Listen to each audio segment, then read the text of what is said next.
देखिए, अगर आप वेदांता के इन्वेस्टर हैं, वेदांता ग्रुप के शेयर्स आपके पोर्टफोलियो में हैं, तो ये खबर आपके लिए अहम हो सकती है, आपके लिए बड़ी हो सकती है, क्योंकि वेदांता ने अपने ग्रीन एनर्जी ट्रांजिशन को लेकर बड़ा कदम उठाया है और इसका असर आपको वेदांता के शेयर्स पर भी देखने को मिल सकता है। दरअसल वेदांता ने फाइनेंशियल ईयर 25-26 यानी कि FY26 में नेट जीरो ट्रांजिशन से जुड़ी पहलों पर $1 बिलियन से ज़्यादा का निवेश किया है। अब $1 बिलियन को अगर भारतीय करेंसी में हम देखें तो 9 से 9,500 करोड़ के आसपास ये रकम बैठती है। कंपनी का फोकस सिर्फ रिन्यूएबल एनर्जी बढ़ाने पर नहीं, बल्कि कम कार्बन वाले ईंधन, एनर्जी एफिशिएंसी और टेक्नोलॉजी बेस्ड सॉल्यूशंस के जरिए अपने पूरे ऑपरेशन का कार्बन फुटप्रिंट घटाने पर है। अब सवाल है कि वेदांता ने इस पैसे का इस्तेमाल कहाँ किया और इसका कंपनी के कारोबार और शेयरों पर और साथ ही निवेशकों पर क्या असर पड़ सकता है, इसके बारे में डिटेल में हम बातचीत करने वाले हैं। सबसे पहले बात रिन्यूएबल एनर्जी की। FY26 में वेदांता के ग्रुप लेवल पर रिन्यूएबल एनर्जी का इस्तेमाल 52% बढ़कर 4 बिलियन यूनिट्स यानी कि करीब 400 करोड़ यूनिट हो गया है। कंपनी के मुताबिक ये जो मात्रा है करीब 3 करोड़ भारतीय घरों की सालाना बिजली खपत के बराबर है। यानी वेदांता धीरे धीरे पारंपरिक ऊर्जा स्रोतों पर निर्भरता कम करके रिन्यूएबल एनर्जी की तरफ बढ़ रही है। फिलहाल कंपनी के पास करीब 2000 मेगावाट यानी कि 2 गीगावाट की इंस्टॉल्ड और कॉन्ट्रैक्टेड रिन्यूएबल एनर्जी कैपेसिटी है। इसका अगला बड़ा टारगेट है 2030 तक 2.5 गीगावाट की round the clock renewable energy capacity हासिल करना। यहाँ राउंड द क्लॉक यानी कि RTC को समझना जरूरी है।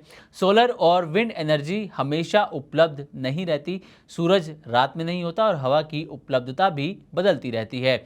इसलिए RTC रिन्यूएबल एनर्जी का मतलब है कि रिन्यूएबल सोर्सेज और एनर्जी स्टोरेज जैसे सॉल्यूशंस की मदद से लगातार बिजली उपलब्ध कराने की क्षमता तैयार करना। वेदांता की ये रणनीति सिर्फ रिन्यूएबल पावर खरीदने तक सीमित नहीं है। कंपनी ने बताया कि FY26 में उसकी अलग अलग डीकार्बोनाइजेशन इनिशिएटिव्स की वजह से करीब 30 lakh ton CO2 equivalent emissions को अवॉइड किया गया। वहीं मेटल्स और माइनिंग प्रोडक्शन में green house gas emissions intensity FY21 के बेसलाइन के मुकाबले करीब 14% कम हुई है। अब सबसे बड़ा सवाल निवेशकों के लिए इस सब का क्या मतलब है, शेयरों पर क्या असर हो सकता है। तो वेदांता का कारोबार मेटल्स और माइनिंग जैसे एनर्जी इंटेंसिव सेक्टर्स में है। एल्यूमिनियम, जिंक और दूसरे मेटल्स के प्रोडक्शन में काफ़ी क्वांटिटी में एनर्जी की ज़रूरत होती है। ऐसे में अगर कंपनी रिन्यूएबल एनर्जी का इस्तेमाल बढ़ाती है और एनर्जी एफिशिएंसी सुधारती है तो लंबे समय में इसका असर सिर्फ एमिशंस पर नहीं बल्कि एनर्जी कॉस्ट और रेगुलेटरी रिस्क पर भी पड़ सकता है। इसके अलावा दुनिया भर में कंपनियों और इन्वेस्टर्स का ESG यानी कि एनवायरमेंटल, सोशल एंड गवर्नेंस पर फोकस बढ़ रहा है। इसलिए कम कार्बन ऑपरेशंस और रिन्यूएबल एनर्जी कैपेसिटी बढ़ाने से वेदांता की लॉन्ग टर्म पोजीशनिंग बेहतर हो सकती है। एक और बड़ा फैक्टर है भारत का अपना रिन्यूएबल एनर्जी टारगेट। भारत ने 2030 तक 500 gigawatt non fossil fuel based power capacity का टारगेट रखा है। साथ ही 2070 यानी कि 2070 तक नेट जीरो एमिशन हासिल करने का भी लक्ष्य तय किया गया है।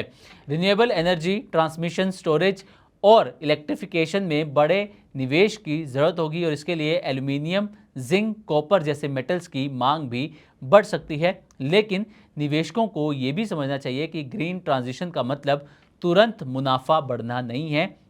रिन्यूएबल एनर्जी इंफ्रास्ट्रक्चर, स्टोरेज और टेक्नोलॉजी पर शुरुआती इन्वेस्टमेंट काफ़ी बड़ा हो सकता है, इसलिए इसका फ़ायदा ज़्यादा लॉन्ग टर्म में दिखाई देगा। कुल मिलाकर वेदांता का $1 बिलियन से ज़्यादा का net zero investment, renewable energy utilisation में 52% ग्रोथ, करीब 2000 मेगावाट कैपेसिटी और 2030 तक 2.5 गीगावाट RTC रिन्यूएबल एनर्जी का टारगेट कंपनी की एनर्जी स्ट्रेटजी में बड़े बदलाव को दिखाता है।